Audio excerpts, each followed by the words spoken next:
What's going on, Salt Strong Nation? Today I'm going to be talking about Pro-Cure. I have gotten a lot of questions recently from insiders and folks outside of the community who have wanted to know when the best time to use Pro-Cure is, what the best scent to use would be, and if it actually does help. Now, I'm going to be covering all those questions in the video today, and I want to start off by saying we are not paid or sponsored by Pro-Cure at all. I do use their products. I am going to say some bad things about them today as well, though. So we just like to give independent reviews so you guys can understand things about products before you have to buy them and not get caught up in all the gimmicky stuff, because I can be completely honest with you, scent like Pro-Cure is not going to make or break your fishing game. What it's really about is picking the right spots and understanding the right times to be there based on the tide, wind, current, and several other factors. Now, we've got a ton of videos, especially in the insider community, on how to do that stuff right, but there is some advantages to scent, and there are some good times that you can use it that it would have an advantage over an unscented bait. So I'm gonna go ahead and dive into all of that right now.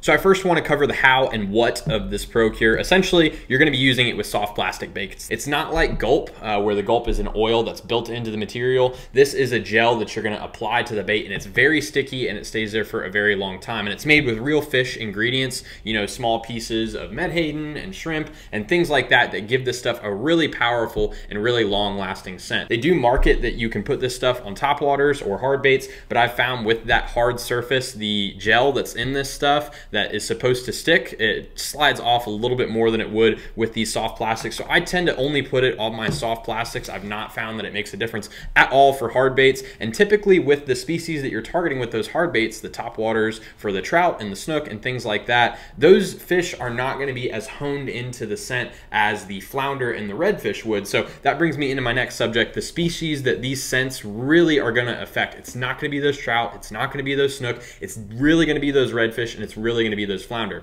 Now, the reason for that is because trout and snook are going to be hunting mainly by sight and feel. They're not going to be utilizing scent as much as redfish and flounder will be. Redfish, as we know, are foraging along the bottom, rooting through the mud, looking for those crustaceans like the shrimp and the crabs. So even if you aren't working this bait actively, if it's got some scent to it and that redfish picks up on it, they've got huge olfactory systems in their body, and they're just gonna they're gonna dial in on this much easier than they would if it did not have any scent on it. So the same thing is going to happen with flounder. They're sitting in current, and as you toss your lure up current, it's going to be sitting there, and as you work it slowly, as you jig for flounder, as you should, double twitch pause is the best retrieve you can have for flounder, that scent is going to be dispersed down current, and it's going to prime those fish to feed. They're going to be ready. They know that there's something coming because they can smell it. If you look at a flounder, they've got pretty big nostrils, and they're going to pick up on it just like a redfish would. Those olfactory systems in those fish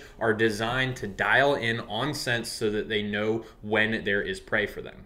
But like I said, I don't believe that this is a deal breaker for catching fish. There are definitely scenarios that you're going to be able to catch fish with Pro-Cure that you would not with a unscented bait. Now, I'll talk about the flounder pounder first. If you are sitting in a channel and you're working that lure really slow through a high probability area, possibly next to an oyster bar that you know has some good current around it, the visibility is bad, that scent is really going to help them pick up on it, especially if you're jigging and you're giving it that pause to let that scent disperse down current. It's going to prime them to feed. And I'll give you guys a video right now that's going to show you a scenario where I really do believe that this scent helped out.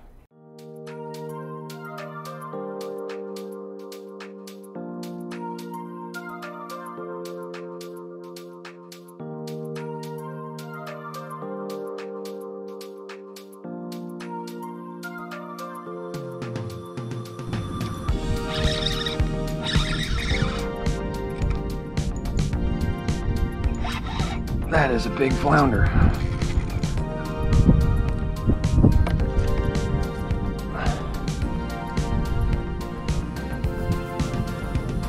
Nice little choke point right here.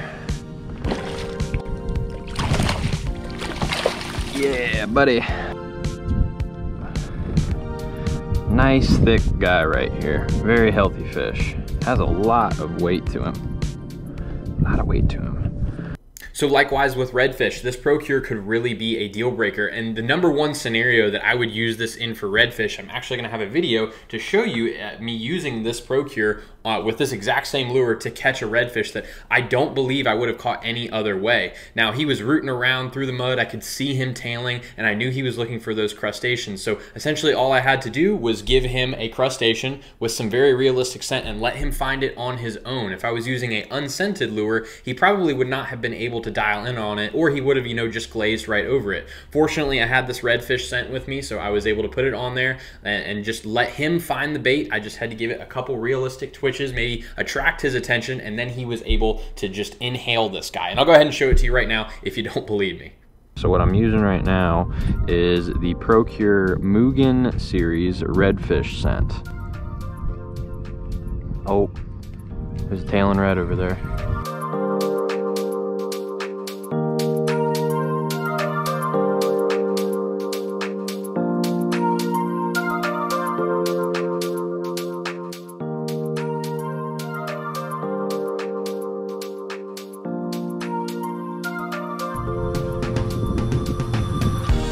There we go.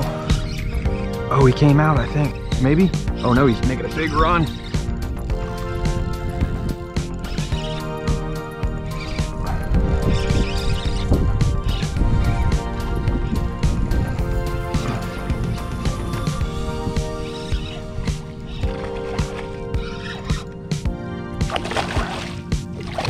This might be the best red of the day so far.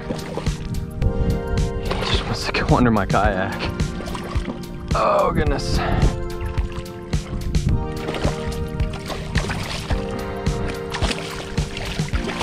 Not interested in that net. There we go. Nice big spot on him. Absolutely beautiful. On that voodoo shrimp. So as you guys saw, this stuff can be very helpful if you've got tailing reds or picky flounder in the middle of a channel, and the extra scent I really think does help seal the deal. Now, it's not a deal breaker, but I do think that it is very important to have and is really gonna give you an edge over those fish that are really picky. Now, I will say there is a huge con of this stuff I've not talked about yet, and you know, as we're getting the benefits of the live bait, the scent and things like that, you're gonna also get the cons. You know, this is gonna attract a lot of pinfish, it's gonna attract a lot of lizardfish, and in fact, when I was using this scent in the last video that you saw with that red, I actually caught a stingray on the cast before. I'd never done that before, but this stuff is very powerful. It's a very realistic scent, and you know, even those fish that you don't want to catch are going to pick on it as well. So I do believe that the pros outweigh the cons, and I'm going to continue to use this stuff. Now, I hope you guys enjoyed this video. If you did, please give it a like and check out our channel where we do reviews and tutorials like this that are designed to help you become a better fisherman. Now, if you really want to step your game up and you want to start catching more redfish, flounder, trout, and snook, I highly recommend you check out the Salt Strong Insider Club. The Salt Strong Insider community has courses and tips designed to help you become a more efficient and consistent saltwater angler. And we also have reports from local anglers in your area to help you keep up with the trends, and a guarantee that it will help you catch more fish, or it's free. Now, with all the money that you'll be saving on rods, reels, lures, and tackle with your Insider Club discount in the shop, the membership pretty much pays for itself. So guys, thanks again for watching, and until next time, tight lines. There's something about the water that'll give you peace, all by yourself or with your family. Live salt strong and wear the line.